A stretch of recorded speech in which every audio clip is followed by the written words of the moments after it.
Hello, everyone, and welcome back to The Rundown, where we talk about 2A news and conservative views. I will be your host today, Craig DeLuz, coming at you from the West Coast, the left coast, behind the Iron Curtain, otherwise known as the Sierras. But as we all know, I do not do this program by myself.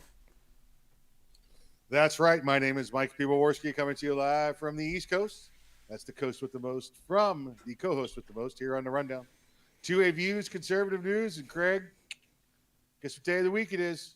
Oh, yes. It is Taco Tuesday. What? It's raining tacos from out of the sky. Tacos, no need to ask why. Just open your mouth and close your eyes. It's raining tacos. It's raining tacos out in the street. Tacos, all you can eat. Lettuce and shells, cheese and meat. It's raining tacos. Yum, yum, yum, yum, yum, yum. It's like a dream. Gotta love Taco Tuesday. Yes, you do. If you don't, well, sorry.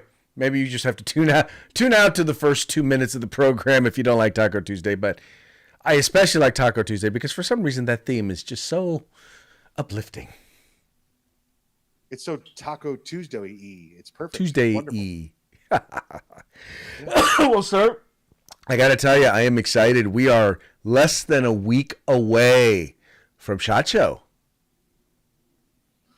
Let's see. In less than 6 days, we will be at the party right now. We'd be at the party, SHOT Show, on Monday night, the 22nd at the Hofbrau House, 7 to 10 p.m. local time.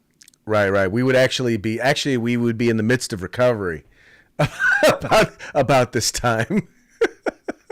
No, 6 days from now, we'll be at the party. There you go. 6 days from now. Exactly. There you go, sir. How was your weekend, my friend? Quick business trip out to Phoenix, Arizona, and I got to say I'm disappointed at the taco selection. I figured that would be a very good street tacos, but no, everything was foo-foo, 2 for $18 kind of taco nonsense. So a lot of that really kind of depends on where you decide you're going to get your tacos from.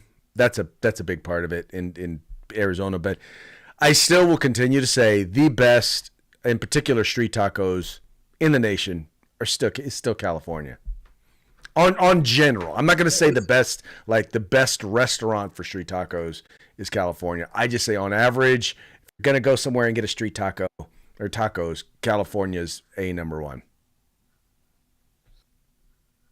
Listen, you've heard me say it many times. The best street tacos come from the street, baby. You got to go cart, a truck, a van, something like that, down by a work job site. That's the best street tacos. Exactly. Well, for me, we had our normally what happens is that because of kind of the way Martin Luther King Jr. holiday falls, normally I'm usually in Las Vegas. We're usually at SHOT on the day of the annual march and celebration and all of that. But this year, because it's like it's supposed to be the third Monday. Well, for some reason, it and SHOT fell on different weekends. So it actually worked out for the first time in a while. I had a chance to actually get out at the march. We actually had one here in North Sacramento, which actually was kind of cool because it was all local folks. I had my campaign table out there. Got a chance to speak to a lot of folks. For the first time, I had a chance to actually meet Ami Bera face to face. And it was underwhelming, to say the least. Oh, that's Yogi Bear. Never mind. Sorry.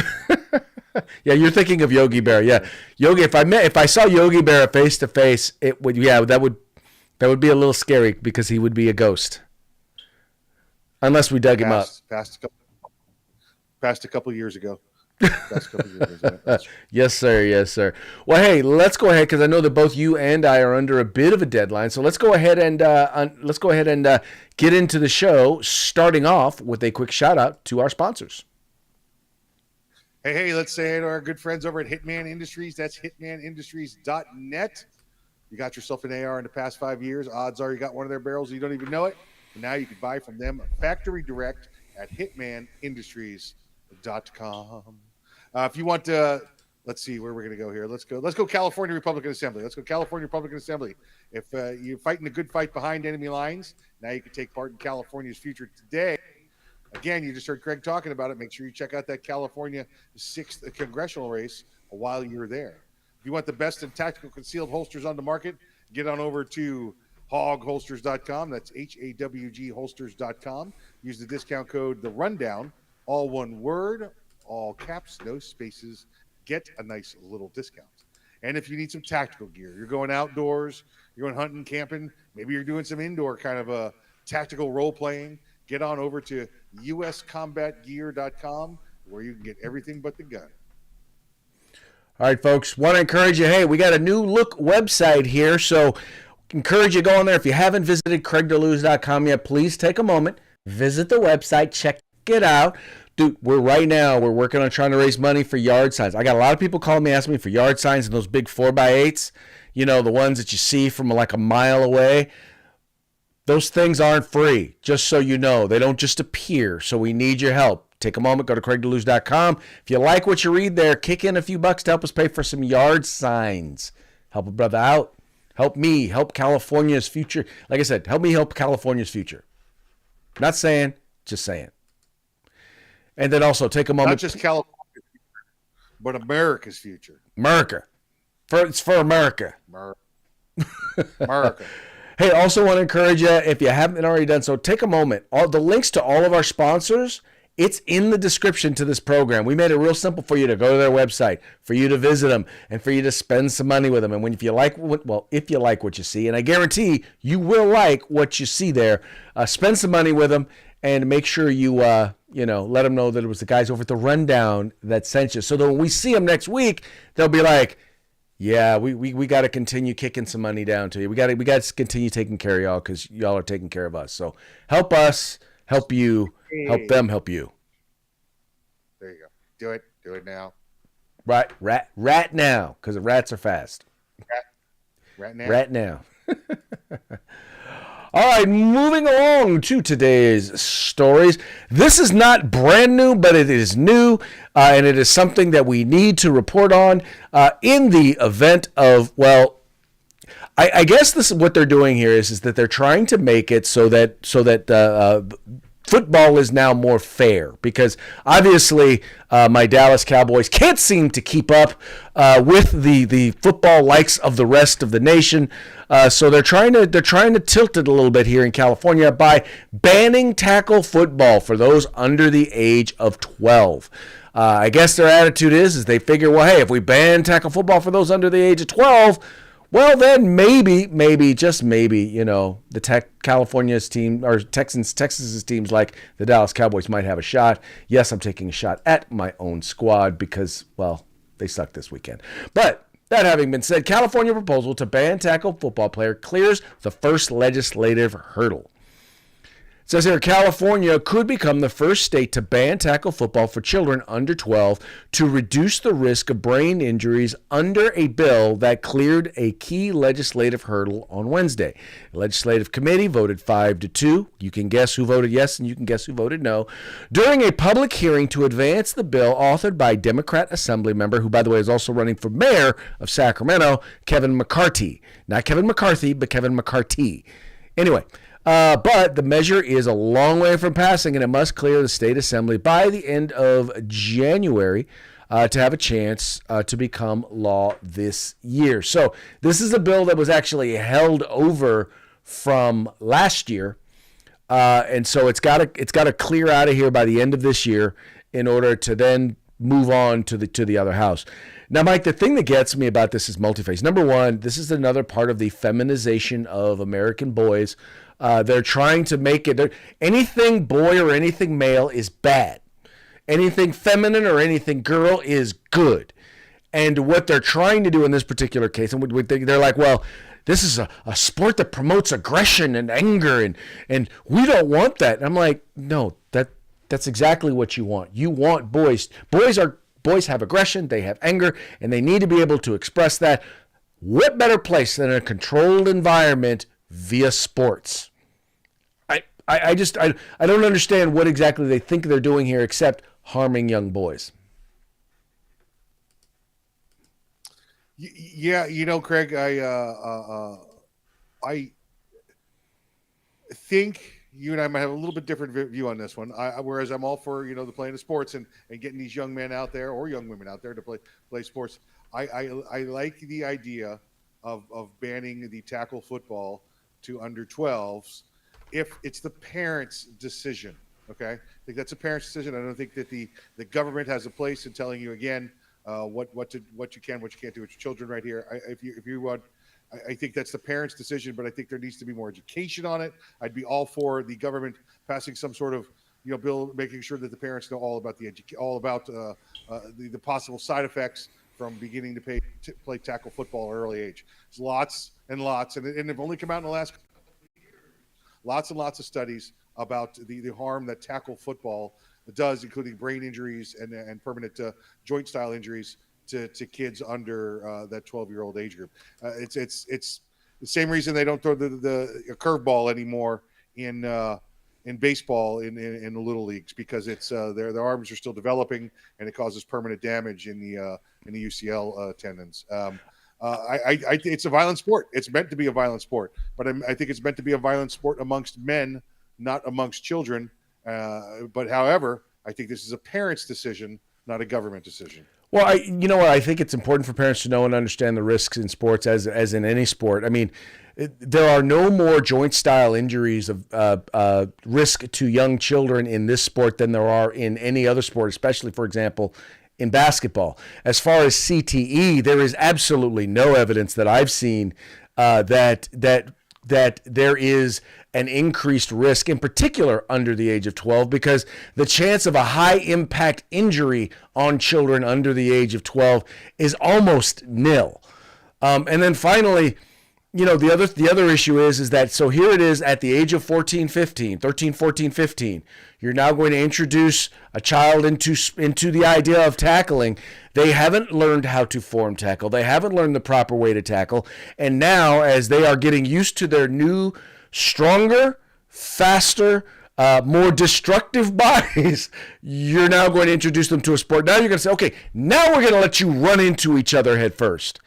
It makes absolutely no sense, but it's part of a pattern. And by the way, I totally agree with you. I think that we need to make sure parents have all of the information that they need to have when it comes to allowing their children to participate in this sport. But in the end, it needs to be the parent's decision or the child's decision. What gets me about this, now in particular in California, a child gets to decide if they want to have permanent altering surgery and or chemical transformation of their body if they want to change their gender. But if they want to play football, well, nope, you don't get a choice. That's their attitude. Well, yeah, that's the hypocrisy of your government there in California. Yeah. I would say this, and I agree with you on most everything there, except for the CTE. This is such new, groundbreaking science. I mean, we still have people playing football today and recent retirees that are being affected by this. That, Craig, it might be decades before we know any more about it. We do know that the impact does cause and lead to. We don't know at what point that exponentially goes up. So, for the sake of the kids, I'm not letting any kid I know play, football like that with that impact. Are there impacts in real football and soccer absolutely. But again, it's the one place where you're designed to go crashing into other people as opposed to accidentally crashing into other people. It's American football. And I think when it comes to the facts, you and I are in agreement. We don't know. Because as I said, I haven't seen any data. And you're right. We probably don't know. We probably don't have enough information. So let's get more information. Before we're going to institute any sort of a ban. But I think you're right. Whatever information we do have needs to be made available to parents. Parents need to know, and then that they can make the most informed decision that they can make. Not have the government full of a bunch of people who really want to feminize our young boys, have them Correct. make the decision. Correct. Yeah. But listen, in the meantime, get your big old flag football league out there. Go on and play that. The challenge with flag football leagues is that the big kids, the big boys, no room for them in flag football. There's none. They can. Well, no, yeah. But again, I'm saying before we get to that age cutoff, that younger group, 12 and below, put them out there being 12. They should be working on cardio anyway at 12 years old. They shouldn't be lineman size at 12. Well, some kids are just big kids, Mike. Some kids start off as big kids. Right. But more likely than not, you got kids eating Twinkies all day long, getting them big. Yeah, well, if it gets some Larry Allen size money. Do I want Larry Allen size money when I'm dead at 40 from CTE? Yeah, well, Larry Allen is alive and well, and he's our age. So there you go. Yeah. All right. Yeah. Speaking of parents or parents having information, in California, there was a situation where a school district decided that they were going to lay off or they were going to suspend a couple of teachers because they refused to lie to parents about their children when it came to their gender and gender identity. This school district had a policy, and they were basically telling teachers, you have to lie to parents. If a student tells you that they want to be called a different gender, that they want to change their pronouns or change their name at school, you are not allowed to tell parents. Not only are you not allowed to tell parents, if they ask you, you have to lie to them. Well, that's been ruled to be a bad. Well, basically, let's just put it this way: those teachers. Hold on, let me hit a refresh here. That school district has basically been told by a judge, no, you do not get to fire or lay off those teachers. Here it says here, judge orders California school district to reinstate teachers who refuse to lie to parents under trans policy. It says here, this is from the Daily Caller Foundation, a federal judge ruled Wednesday that 2 California teachers who were placed on administrative leave for refusing to hide students' gender transitions from parents should be reinstated. Elizabeth Marabelli and Lori Ann West filed a lawsuit against the Escondido Union School District and the California State Board of Education in April last year over a policy that required educators to hide a child's preferred pronouns and gender identity if a student asks to keep the parents in the dark. Marabelli and West were on administrative leave in May, but the judge ruled this week that the district must reinstate the teachers. Now, Mike, this goes back to what we were talking about before, parents being informed. These are kids who, if you are, and once again, we everybody in the LGBTQIA plus community has said is that these students are fragile and they are at a higher risk for suicide. So why would we not tell parents that their children are engaged in a behavior or having a condition that we know makes them at higher risk for suicide? Why would we not tell parents this? Well, the same reason that they're going after this in football, right, Craig? If we leave this up to the 12-year-old to make the decision, the 12-year-old's going to want to play football because it's fun. They don't care about the medical harshities that may happen after that. It's the same thing here with the trans policy. If we let the 12-year-old to choose it, they're going to do what all their friends are doing around it, what all their peers are doing around it, what the school's promoting all around it, as opposed to letting the parent have the decision to say, no, not what my child's going to be doing. We're going to bring them up a straight path up the center here with no weird names, and they're not wearing dresses to school, and we're going to. And there's not going to be any long-term effect from the medical procedures that they have to go through. So it's kind of the same reason. Well, and I think you hit the nail right on the head. And it's the reason why parents have to give approval for stuff like this. It's the reason why parents have to be informed on stuff like this so that they can then make the decisions once again, because they're the ones that ultimately are responsible for the health and welfare of their children. The schools are not responsible for the health and welfare of children. The government in general, overall, is not responsible for the health and welfare of children. I'm sorry. While they're in your care, you are responsible. You are to a degree responsible for that. But your responsibility or the government's responsibility does not supersede that of the parents. No, it does not. No, it does not. And if children had the right, quote unquote, to make whatever decisions they want, and I think you hit the nail once again right on the head. It's like, yeah, they're going to choose stuff because they're not considering the long-term consequences of the decisions that they are making. Nope. As far as they're concerned, they're indestructible. So they're going to keep playing and they're going to have a good time. That's why the parent, needs to be involved, no matter which side of this is, you're talking about, whether it be football or trans issues. Oh, well, exactly. And by the way, especially when you have the government in particular participating in indoctrinating children in one side of the issue or the other. I mean, we have a government who literally does not want to acknowledge the danger, or refuses to acknowledge the dangers of quote unquote gender affirming care and the lifelong risks that are. I mean, at least in football, they're acknowledging that there are risks. Yeah, right. Very true. Here it's, oh, no, they can do whatever they want. Take these drugs. They'll be fine. Exactly. Not. Anyway, moving right along. CCW holders now have the right to go postal. Okay, I know what you're thinking. I could not resist that particular headline, but it has to do with a decision by a federal judge. Federal judge has rules ban on firearms in postal offices is unconstitutional.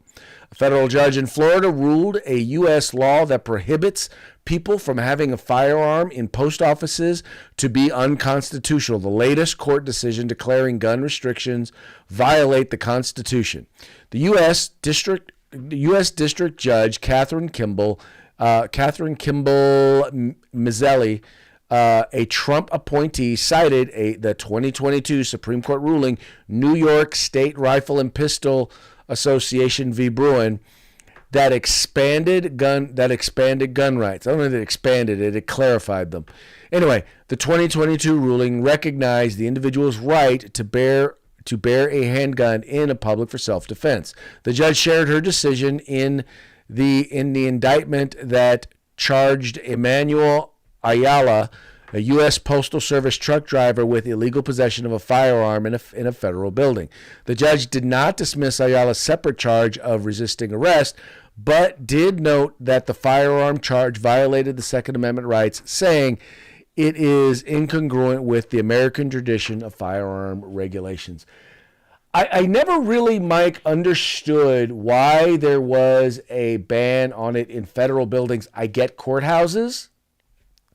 But just, and I get maybe in legislative offices, but in federal buildings in general, I never really understood the point behind banning firearms. And I think that this is basically part of the whole random idea where they want to call any place they want to call every place a sensitive place so that you can't carry a firearm any place. Yeah, the ban on post offices, Craig, is got to go back to something simple that we're probably missing, like the buildings, the courthouses used to be attached to the post offices or something like that back in the old days. Because remember, the federal buildings, when they would pop up, would be everything federal, everything involved in it was that you could think of from holding cells to courthouses to all of the other things that you get from the federal government. We're all in the same building, Social Security building, that kind of stuff. Now that they're spread out and we've got post offices everywhere, it's probably just one of those legacy things that's part of the law. Clearly, having to disarm yourself to go into a post office so you don't become a criminal makes you more at risk. It makes everybody else at risk because it's a target-rich environment, right? What we talk about. The bad guy can sit there and know that you have to take your gun off to go inside. So when you go inside, they can break into your car, get your gun. You're going to be vulnerable when you go inside if they see you taking off your gun. It's time to get rid of this. Nobody's asking to go into the restricted area of the building. They want to simply go into the public common area of the building, take care of their business. They should be allowed to do so while not being disarmed. Well, and for those of you out there who don't understand, I know if you're watching the show, this probably doesn't apply to you. The challenge with a lot of these laws, like what they have in California, is that the more places number one, the more places you restrict an individual from being able to own and possess a firearm, the more target-rich environments you do. You create target-rich environments because they know that the likelihood of someone being armed in those areas is less likely. So that's a place that people are going to want to go. The other issue is that when you have a patchwork of places where individuals are able to carry a firearm, it makes it hard because it's like, okay, I got to plan when can I have my firearm on me, when I cannot, when am I not allowed to have my firearm on me? What if I can't leave it in the car? Like in California with the new sensitive places law, you're not even able to leave it in your car, even if it's locked up. I mean, it makes it so that you cannot comply with the law. It makes it almost impossible. So therefore, because you can't carry, you never know where you can carry, you tend to then not carry anywhere. Right. There you go. And that's their goal. Yeah, exactly. That is their goal. Their goal is to get you to not carry anywhere. Anyway, moving right along. Bidenomics charts the mainstream media does not want or will not show you. Now, right now, you've got the president's traveling around the country talking about how great Bidenomics is, and you're seeing it all over the media, how good the economy is doing, but people just aren't seeing it. Well, there's a reason why they're not seeing it, and it's because anybody who wants to tell you that Bidenomics is doing well, the only people it's really doing well for are the wealthy. But anyway, all that having been said, the Media Research Center actually put together a few charts that I wanted to go over with you to kind of show you this is why people are upset. These are the charts that show you why Bidenomics is not doing well. The first is, well, gas prices are up 35%. And by the way, yeah, that whole $3.26 a gallon, I don't know about you, but it was well over $4 a gallon. It was well over $1 more than that per gallon here in the state of California, or at least in Sacramento. In other parts of California, it's probably closer to $2 over that. Then you got real wages have gone down, and once again, this is the effect of inflation, massive inflation. So far, things right now are 20% higher than they were, cost 20% more than they did when Biden took office. And persistent inflation, by the way. This is once again the monthly average. This is inflation holding on over time, continuing to go up. Prices have gone up 3 times faster under Biden. Obviously, things increase.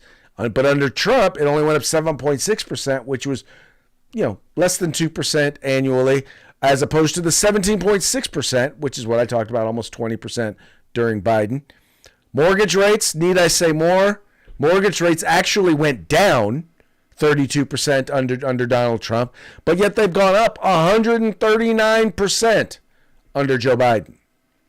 Savings rates, meaning how much money you're able to put away and save, it went up 129% under Donald Trump, and yet it's negative now. So fewer people are saving now, or more people are spending their savings. That's what that actually means. More people are spending their savings under Joe Biden than under Donald Trump. I think Mike, that pretty much spells out. The only thing we didn't do was include the price of eggs as a reason why Bidenomics is epically failing. Right. Yeah, it's just not clear to everyone. Look, you just saw the Iowa caucus this past weekend. You saw the recent polls come out. Now everybody is capable of beating Joe Biden, whether it be Haley DeSantis or Donald Trump. And these are the reasons why. Because you could be indignant all the term long about how great a president he is, but at the end of the day, when your wallet's empty, it's time to reassess. Exactly, exactamundo. All right, now let's move on to our parting shots, brought to you by Hog Holsters. Just go to hogholsters.com. Use discount code The Rundown, all caps, no spaces. Get your Hog Holster today. We only got a couple of them because we're kind of short on time. Here's the first one for you. This has a climate change activist. He's frozen in a block of ice. Says snow is a thing of the past. And then you got a couple of folks here who are looking at him saying, hey, it's one of those global warming scientists from a few years ago. Yep, with a man bun. Yeah. He's got his man bun going on. Or man ponytail, whatever it is. But yeah, that's pretty good. That's pretty good stuff. All right, Mike, this last one is for you because, I know you're not into the whole Lord of the Rings thing, but I thought this might actually get you into Lord of the Rings. It says, if you find yourself in times of trouble, ask yourself, What would Gandalf do? And remember, quote, beat a man unconscious with a big stick, end quote, is a valid answer. Nice, very nice. Now, I did send you a football one, but I guess you don't want to use that one. That's all right. Yeah, no, we're not. Yeah, no, we're not. Trust me, my Facebook feed is full of enough anti-Cowboys hate. I don't need to subject myself to it on the show. Not saying. Yeah. Well, just saying. You do what you got to do. You and the Cowboys do what you got to do to tell yourselves it's okay. There we go. Exactly. Look, man, stop the hate. Stop the hate. Hashtag stop the hate. I didn't send you hate. In fact, I sent you something that encouraged people to watch more Cowboys football. So yeah, of course you did. All right. Since he said that, I will go ahead and I will share it because I know, because now I know he just dropped a little bomb there that you're like, okay, where'd you send it? Okay, you must have sent it to me. Yeah, I can't pull it up through Facebook. So anyway, it was the dude being held by 2 security guards and is saying he's being encouraged, a Cowboy fan being encouraged to stay to watch the rest of the beatdown or something like that. So here we go. We'll just take care of this real quick. We'll just send this to you right this moment so people can enjoy it. So people can enjoy the hate. I know. Go ahead. Hate on my boys. Go ahead, y'all. I know you're ready. I know you want to hate on them. There we go. Let's pull that up real quick. Okay, go ahead. Get it out of your system. Breaking security news. Forces Dallas Cowboys fan to stay and watch the game in entirety. You ain't going nowhere, baby. You still watch this game. Yeah, just so you know, I did not watch the game in its entirety. Don't make me stay and watch. All right, so let's go ahead and give a shout out to our sponsors before we cut out for the day. Yeah, and Greg, don't feel so bad. You could be an Eagles fan today. That sucks just as bad. So, Hitman Industries, hitmanindustries.net. Now you can get any length barrel you desire, any caliber you desire for your next AR rifle or pistol build. That's hitmanindustries.net. California Republican Assembly fighting a good fight behind enemy lines. Now you can take part in California's future today. Make sure you check out the 6th congressional race while you're there. And of course, if you want the best in tactical gear on the market, you get everything but the gun over at uscombatgear.com. That's them, folks. Please take a moment, visit our sponsors, and let them know the guys over at The Rundown sent you. And with that, we're going to call it a day. We very much appreciate you tuning in. We appreciate you liking and sharing the program. If you have not already done so, like, share, subscribe, however you are watching. But also make sure, go over to Spotify. If you have Spotify and you like Spotify, make sure you follow us on Spotify. Also, Rumble. Make sure you go to Rumble, the one place where we know that we will not be censored. So go to Rumble, check us out. Go ahead and follow us and subscribe to us there.